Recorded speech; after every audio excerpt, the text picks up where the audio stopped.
So for years we've been watching people like Zion Williamson who are still currently in high school and talking about what impact they're going to make in the NBA. And we're assuming that they're going to do well in college. We're assuming they're going to do well in college. We're assuming they're going to be a top 5 draft pick because that's the way the trend tends to go.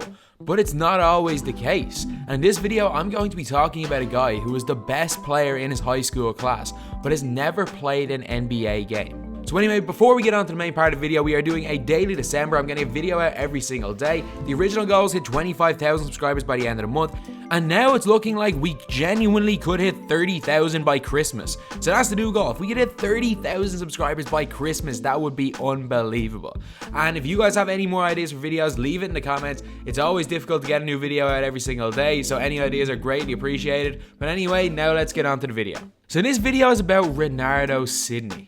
At 14 years old, he was a 6'8", 230-pound giant. Before he was even old enough to play varsity basketball, he was bigger than most NBA players. But it was more than just his size that set him apart from everyone else.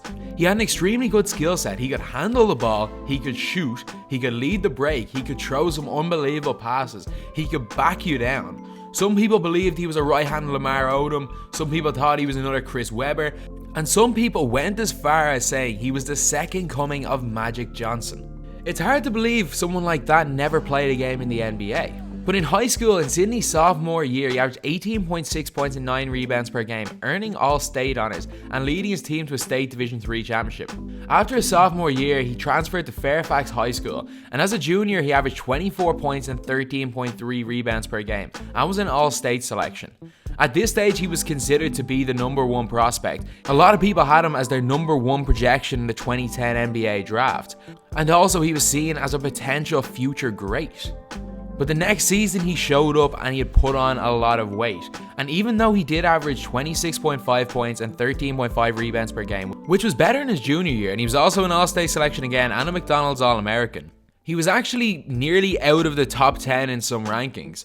ESPN had him at number 7, and in the 24/7 Sports ranking, he nearly dropped out of top 10. He ended at number 10. From being considered the best player the previous year to nearly out of the top 10 in a year, while still being an All-American, is crazy. So Renardo Sydney decided to play for Mississippi State, but he was suspended for his entire freshman year and the first 9 games of his sophomore year because he received $11,800 in improper benefits.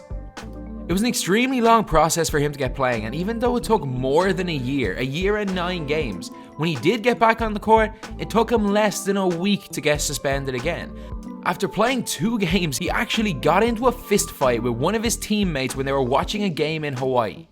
When he returned from that suspension, he did actually average 13.5 points and 8 rebounds per game against SEC opponents, which is quite good. So he hadn't played basketball in pretty much a year and a half at this stage, and he still averaged 13.5 and 8, which is not bad at all. However, the next year he did only average 9.7 points and 5.2 rebounds per game, and he actually declared for the NBA draft in 2012, which a lot of people were surprised at. A lot of people thought he would get drafted based on potential and based on the hype he had in high school, but he went undrafted.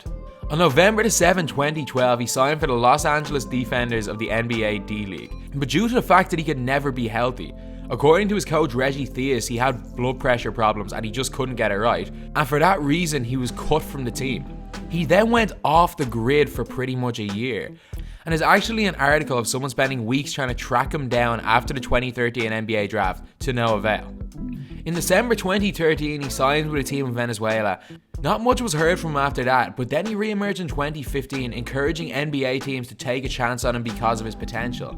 In 2016, he was selected as the number 1 overall pick in the California Basketball Association, but I can't find any stats and he doesn't appear on the roster for the team that drafted him, so I assume he's no longer playing in that league.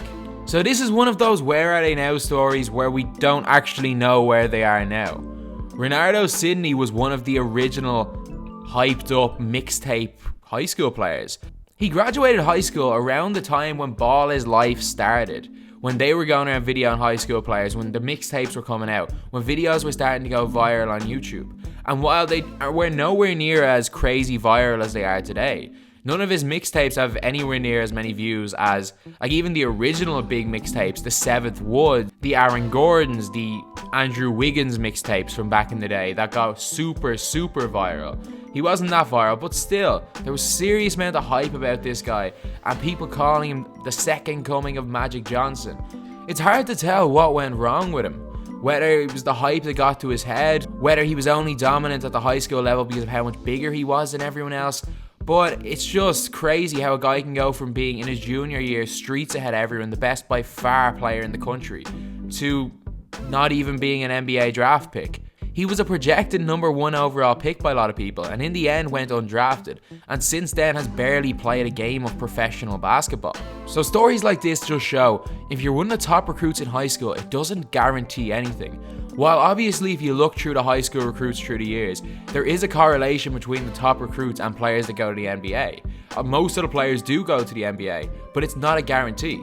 If the players don't continue to work hard in college, or if they don't go overseas and work hard, they may not get drafted into the NBA. And just because you're the best in high school, you could be the best because you're just physically bigger than everyone else. And that's a big problem with a lot of these 5-star recruits. They are just physically bigger than everyone else, and when they go to a higher level, they struggle. So there's never any guarantees, no matter how good they are as 18, 19-year-olds. There's never any guarantees that they're NBA stars. There's never even any guarantees that they make it to the NBA. Or like Renardo Sidney, there's never any guarantees that they even make it in professional basketball. So anyway, that's the video. Thank you guys for watching. Please like, comment, and subscribe.